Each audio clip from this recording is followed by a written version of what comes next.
also be getting inside their boxes just momentarily, getting themselves ready for this quarter-finals. Of course, Bolts and Still have played here before. It's been almost 2 years, though, since not that used to these big tournaments as far as the quarter-finals are concerned. And, of course, Big, Jason, in it for the first time as a team. And despite that, they still have a lot of experience in this team. Yeah, they absolutely do. I mean, you think even back to like Counter Pit last year, which is like an event that most people choose to forget. Just there was, you know, some issues there, some small issues. I had my cans in the air. Listen, I know the hype guy. Were in the air. The hype guy was trying to put you out of a job for a little bit, but Jesus, I thought I was going to lose everything after that. That was a rough segment, wasn't it? But no, I mean, Tapson in that event was someone who just showed that he was like world class. You know, I mean, he was pretty much when he filled in for the NRG team, he was incredible. Gabi was there, Lagia was there. Those guys have experience as well. Gabi, obviously, one of the legends that goes back to 1.6 playing in majors of the old versions of Counter-Strike. So yeah, there's plenty of experience, but the one thing that they have, even if some of their players are lacking maybe a little bit, and certainly lacking experience on a stage of this size, is the fact, and I've always said this, is that when you are this much of a tactical and strategic team, that's what bails you out of inexperience, because that's when a lot of the decision-making is taken away. You know exactly what to do, you know exactly what your teammate is doing, so the inexperience of having to make like those split-second decisions on this stage in front of the crowd is kind of taken out of your hands in a good way. It's not removed from you entirely, but you know the framework in which you're allowed to make those decisions. I wanted to know from both of you whether you felt that maybe that little experience that Big had last week at ESL 1 Cologne, where they had to play one of the ESL matches in the morning. Oh, the Meisterschaft. Yeah, in front of a crowd in a big arena, whether that might have just helped them a little bit today. I mean, it always does, obviously. I mean, getting used to the conditions of having the kind of setting that you're in. But then again, also, you're so boxed in when you're in one of those booths. You have the isolating headphones. All you can feel is the bass, basically, from the crowd, from the audio in the arena and stuff like that. So, I mean, you're very zoned into the game. So, in the big picture, I don't think it shouldn't matter that much, should it? Yeah. No, I mean, they seem pretty settled too, don't they? I mean, you saw them backstage, didn't look nervous at all. Yeah, I mean, you're probably always going to be a little bit nervous, right? I mean, I was actually surprised. I was surprised even when Robin said that he was never really nervous. That kind of shocked me a little bit. I guess maybe it depends on how many of these big stages you played, and surely at some point it's definitely going to decrease to a massive amount. But yeah, definitely any kind of experience you have on a stage, playing on LAN whatsoever, is going to help you out in these situations. Okay, let's flick our attention to the other side of this very different coin, because Immortals on this stage, knowing how they are so emotional, if they go after the right start here, you just feel like maybe the crowd get behind them, maybe they start shouting and screaming in there, and that drives them. And also, I think they're going to be a little bit, I think the conversation about them like failing to get to 3 majors, and maybe that preventing them from being on a stage like this. We have to remember, this is a team, and yes, there were a couple different players, but this is a team that, you know, just a year ago or so beat Virtus.pro in a best-of-5 in a grand final, that beat NIP in Sweden in a grand final. You know, they have experience in big-time matches, playing in front of crowds, obviously not to this extent, but playing, you know, some of the best teams in the world in grand finals. So these guys are going to be plenty used to it. And I think one of the big things we've seen, one of the huge steps this team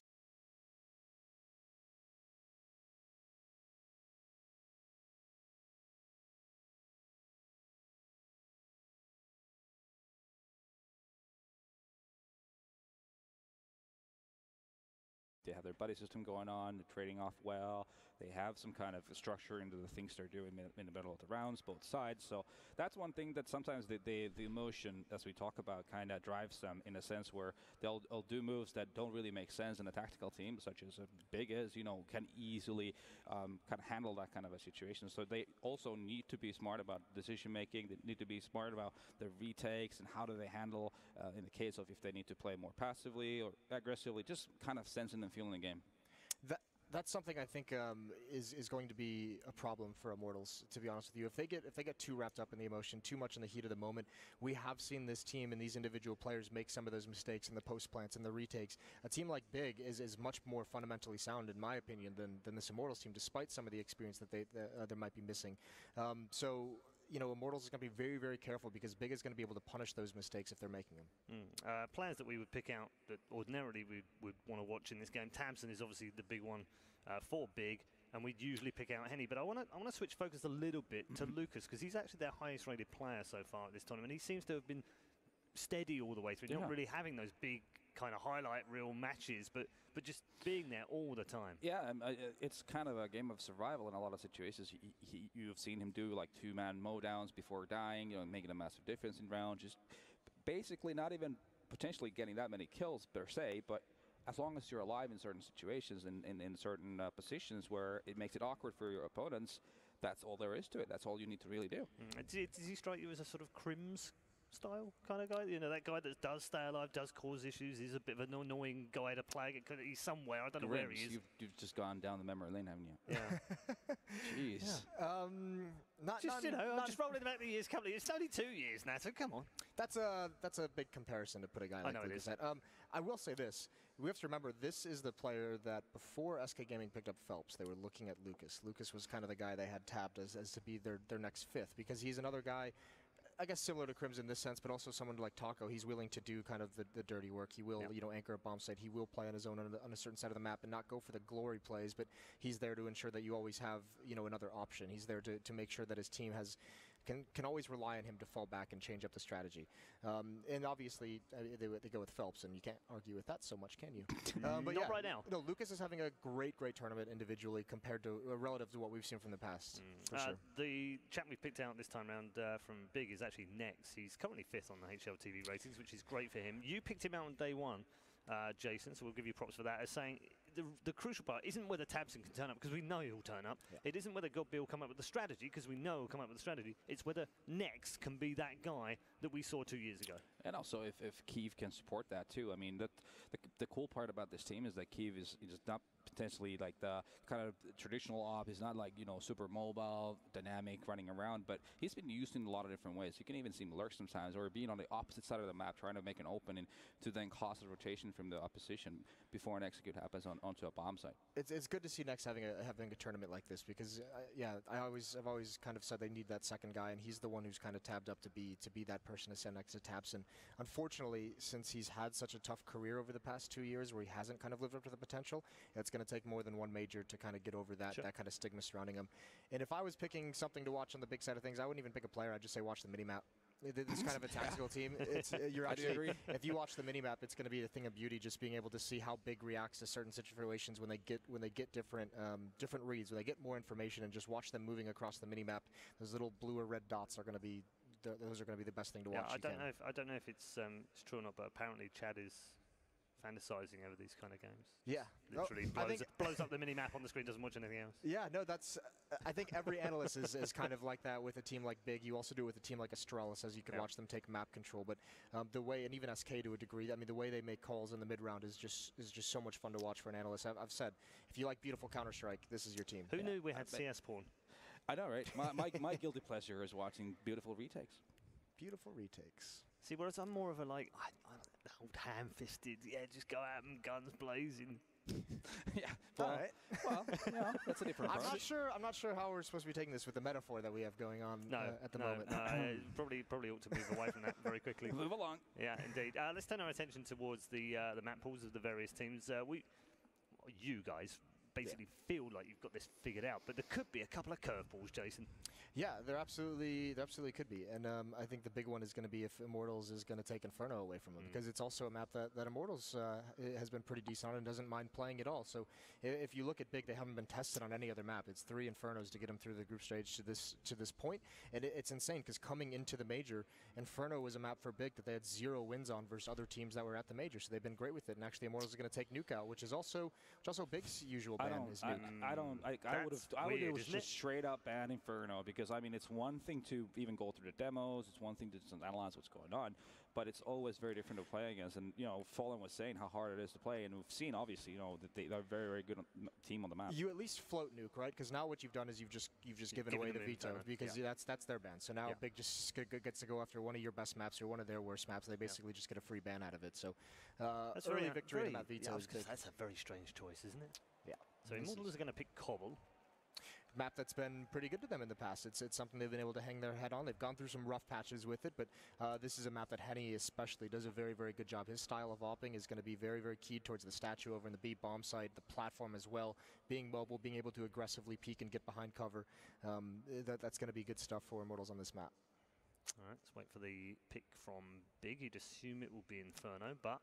You never know, do you? Yeah, it is. Yeah, it kind of has to be if you're Big, right? That definitely has to be the map you go for. You have to go for the comfort pick in this kind of a situation for them. I mean, it just makes sense. You have it going on in the map, and just a no-brainer. The key here could be the third map. We haven't seen a third map today yet. Both the previous two quarterfinals were 2-0s, but this is Cobble and Inferno. We don't necessarily know a huge amount about Big on Cobble. We know Immortals are good, and if we go 3 maps, we are going to not Mirage. Oh. I imagine it's going to be Train, to be honest. Yeah, well, that's true. Yeah. I think Trainer. Yeah, it could be actually be Cash. Actually, it's Immortals picking it, so it should be Cash. They're a little bit better on Cash than they are on Train. I'm still confused with Although, the logos. to be fair, Cash is another map, by the way, that Fallen has publicly stated that he has great respect for what Big does on that map, that they're a very dangerous team on it. And if he gave them advice, they might decide to go away from Cash. I don't believe even if he it is has, a better Jason, because he would have presumably told them not to pick Inferno or to have banned Inferno, but don't let them have Inferno. Yeah, but Immortals strikes me as like the impetuous child of Brazilian Counter-Strike. No, they're just like, screw you, we're going to let them have Inferno, we can beat them on it. We can't listen to Daddy all the time. Well, they are going to go with Train, so the safer option potentially, but as you rightly said, they're good on both of those last 2 maps. So how do you feel that's shaken out, Natu? Is it slight advantage one team or the other? I mean, this game is still hard to predict to begin with. I mean, it's going to be a fun, like a brawl between 2 very different approaches to the game. But then again, you've seen from Immortals that they're capable of adapting. They're capable of doing things differently when it matters. But I mean, I would have personally gone for the ban of Inferno. First of all, like you just take it off. Big doesn't play Nuke either. I don't think, even if they have played a little bit, they have no maps on record on the map. So why would you take that risk when you're Big? So I think that's kind of where they... I think they're mind-gamed a little bit there. Yeah, a little bit. A bit scared. Maybe like that Big have got it in the back pocket if they need it. No, I don't think Immortals got mind-gamed in any sense. I just think they just didn't really care to do it. They're saying we're comfortable enough on Inferno, even if you guys are good on it. Like we're going to. I think getting to this stage for them, they're just saying, you know what, we've done it with our own confidence and what we like to play. We're going to continue it here in the quarterfinals, and it could be a little bit rough for them. But Inferno's still not. I don't think. Like I know they won Inferno 3 times to get here, and they look great on it. They beat some very impressive teams, but I still don't think if you're Immortals, you have to look at that and say this is like the scariest map in the world. I would have preferred for them to ban it, but they also get 3 chances to look at different demos, so yeah, there is that as well. Yeah, it does help, but it doesn't necessarily mean that you can apply that to the actual in-game situation, because it's just a different beast altogether. So it is. It just is. I'm more excited about this Cobblestone pick because I said that this has been a great map for Immortals in the past, but that was towards the end of last year, and since then it hasn't exactly been the kindest thing in the world to them. They've had some good matches on it. They've also had some bad matches on it. And if I recall correctly, I mean, Tapson's going to be over at the B-bomb side. He's going to be challenging on platform, especially on the CT Pisteron. If they watch their demos, they should know that's coming. They got to be wary of that. And if I also remember correctly, Gob B is towards drop. If I remember that from the Meisterschaft's match correctly that I casted. And in that case, if you are Immortals, if I'm their coach, if I'm setting their game plan, I'm going at Gob B in the drop zone. Because that's target that? Yeah, that's one of the most difficult positions on any map to play. And yes, Gob B has done very well in the fragging department for this team, but I'd still say you'd go at it, you test it, you see if it's one of those games that he's having where you can maybe take advantage of that. And being a tactical team as well, there's going to be times where Gob B will just give up control of drop zone just because maybe he doesn't have an advantage in a fight, and he's not that kind of player who's going to challenge when he doesn't have the advantage. All right, how long do you do that for? 3, 4, 5, 6, 10 rounds? Well, it depends on if it works, right? Yeah. But there comes a point, doesn't it? If you're 0-6 and you've been challenging drop every round, then you probably go away from it. Right. Yeah. But I think the big thing would be if you can challenge it and gain control and have that leverage. What it would be good for is just breaking the economy of Big on their CT side early on, and then even after that, even if you're having sex, that maybe you go away a little bit, and then. But here's the thing: it's like every other map, and it's like exactly what Big does tactically is, the early portions of the half they establish some kind of working strategy and use it to leverage their other tactics to work. So once you can control drop zone, you can use it as a position where then, not only can you take it over, but you can also go elsewhere and use someone to lurk from it. And they're always going to have to be mindful of the danger from that drop zone. So you can really use it to leverage a lot of different strategies in working. Okay. Coach Natu, with your coaching hat on, what do you say to Immortals before they go into this booth and start playing this game? I've heard about Natu's motivational speeches, actually. Have you? Well, we are, Fiffies here, so I've followed all the nip stories. All right. Cool. All right, do you know what? Hold those thoughts. We'll get them afterwards because we've got a couple of current coaches who are with Sir Scoots right now. Thank you, Red Eye. Yes, I've got the 2 coaches from our next 2 teams. I got Zach from Immortals. I got Kakafu from Big. There you go. We'll just, give it up. We don't often talk to the coaches. It's kind of nice to hear their perspective. I'm going to start with you, Zach. I don't know if there's any added pressure, but you're the only Brazilians left in the building. How does that make you feel? Makes that we have to win for our nation now, right? SK played really good. They are a legendary team. We're going to try our best now. And obviously, you've had a couple days off. You guys went 3-0 in the groups, Kakafu, so you've had several days off. What have you guys been working on? What have you been thinking about? You've only played Inferno, so were you working on other maps? Not exactly. We already had prepared all the other maps before, so Inferno was actually our new addition. So we know what to play, basically, or what to play. So we took one day off, and the other day we just studied our opponents again, do the casual routine, I would say, and just prepared very well. And let's talk about the difference of these two teams. Very emotional team, highs and lows, very tactical, not so much emotion. Gabi, the mastermind working with you, do you feel that sometimes they should have a little bit more passion, a little emotion, maybe that helps push them over, or do you like exactly where they are? No, I like exactly where we are. So we still have passion, but we know that we have to keep our cools to play our play style, because everybody has to function in the system, and that's why we have to keep our cools, but we have enough emotions after the games. And obviously for you, the opposite. You've got dead son of interviews. We even talked about it, that sometimes they're too emotional, and that's a detriment. Obviously, you've been working on that. You've got a nice run going. How do you feel now about where they are temperature-wise with their emotions? I feel prepared, actually.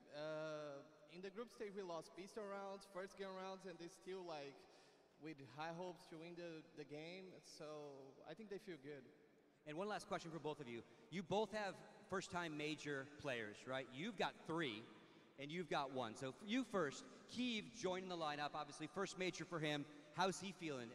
Are the veterans making him feel nice and calm, or you feel a little nerves over there? I think he's of course a little bit nervous, but like Gabi and me and Nex and all of the other players are talking with him, and I think he's really cool, and I think he will also show that he can keep his cool too. All right, and for you, obviously, the Twins are new to the scene. Obviously, I should say Major, not the scene, and KNG, right? So how are Bolts and Steel kind of calming them? How are you calming them? They are on the same level. We just want it so bad. It doesn't matter if they're new or not. We just want this thing right here. All right, gentlemen, I'm going to have you shake hands. I wish you the best of luck. Our last match of the day, Big taking on Immortals.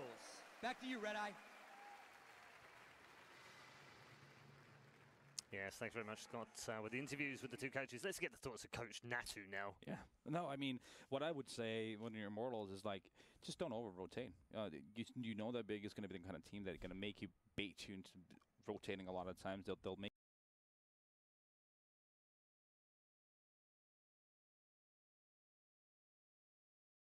comfortable with the situation as much as possible. Yeah, it's going to be tough. We saw that earlier, Jason, from SK. They were a lot of over rotations in there, wasn't there? Yeah, they seemed like they just were so uncomfortable. I mean, that. We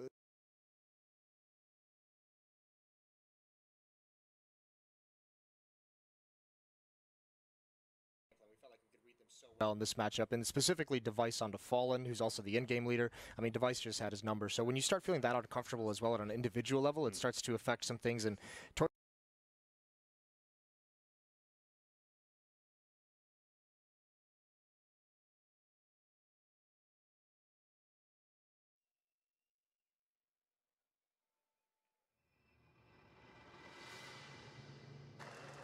Thank you so much, Paul. Yes, we are ready to go. Of our 8 legendary teams, these 2 are the newest, and one of them is guaranteed to be in the semifinal. Absolutely. 2 different schools of Counter-Strike coming up as well, Matt. The flamboyant, flashy fragging of Immortals against a slow, methodical playstyle of Godby and his system with Big. I'm very excited for this one. I do feel like the map pool favors Big. I feel like this could be a 2-0 for them. I think Big is actually in a really good spot in this entire event. Their side of the bracket looks very strong as well. Obviously, Virtus Pro is the fan favorite and on that side of the bracket, but their tactical prowess can definitely catch people off, and we don't know so much about their depth because we've only really seen them on Inferno, which Immortals gave them, which is a bit of a question mark, you have to say. They said if you were in GoTV, they wouldn't know who to watch the minimap. As much as I agree with that, I think someone who's going to have pressure applied is Henny. He's going to be someone who can be aggressive and shut down Big early. Usually I tend to agree, I have to say, but this event, he hasn't looked 100% confident. We've seen KNG using the AWP a lot more than him. It seems like, sure, we've got KNG, who is the backup AWP and primarily in his history of his career was an AWP himself, but it feels like Henny isn't maybe 100% on point. Hopefully he can turn up today and put on one of those amazing shows. This is one of their best maps historically. Maybe not so much right now. I used to be so excited their T side of Cobble, but it has dropped off somewhat. It's not as legendary as it once was maybe about a year ago. So I do feel like big. I do favor them. Inferno especially, like those guys mentioned, they've only played Inferno at this event, 3-0. Yeah, which is, I think, speaks about the Swiss system. Obviously, this is a voted system that got away from what was a lapse group stage. Yeah. As soon as there was some upsets, CLG and Liquid got in a few times. Liquid on merit, I will say. It kind of put a lopsided group system into play based on how the seedings work. And you usually had a group of death and then one that was easy. This was sort of the compromise that everyone said, okay, this guarantees everyone gets through. Truth is, it doesn't, because there's so many teams and it's hard to prepare.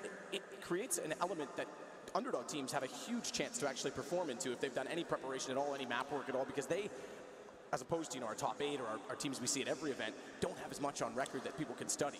Absolutely. Well, Matthew, there is one name we haven't really brought up as of yet. The German fragging machine, that is Tabson. We've got to say, he is one of the most skilled players arguably at this event. He's up there with some of the big names here. Absolutely, and again, going back to the whole storyline of this team, we saw him in the minor, and actually saw him a few times before the minor, but leading into the minor, we knew his stats were really high. We knew against Tier 2 teams he was fragging, he was completely capable. We weren't sure what he was going to do against Tier 1. And the first 2 games of the qualifier, I have to say, Nex actually outperformed Tabson. Not that he dropped off, not that he was that far away, but he didn't have that same superstar performance. He's got it back now, and I'm very impressed. I have to say, I'm glad he brought up Nex as well. He's a player I've been calling out for a while, and I've been saying he used to be so good. It was such an exciting time when he joined Mouse Sports. He just looked unstoppable, especially on the T side and maps like Dust 2. No one could out-aim him. But then, ever since he left that team, we just haven't heard from him at all. He's been very quiet, but this event seems to be a resurgence for him, which is great. Fragging above Tabson is a very rare thing to happen in this big side. If you look at Nex's history as well, all of his best performances were when Gobby was beside him or behind him to give him direction, and I think that's a big element of it. Look, Gobby said it straight up. This is a team he built. He wanted these players. There's a reason he has these players. They're tools to him, and he knows how to use them in certain situations, Legia included. He's been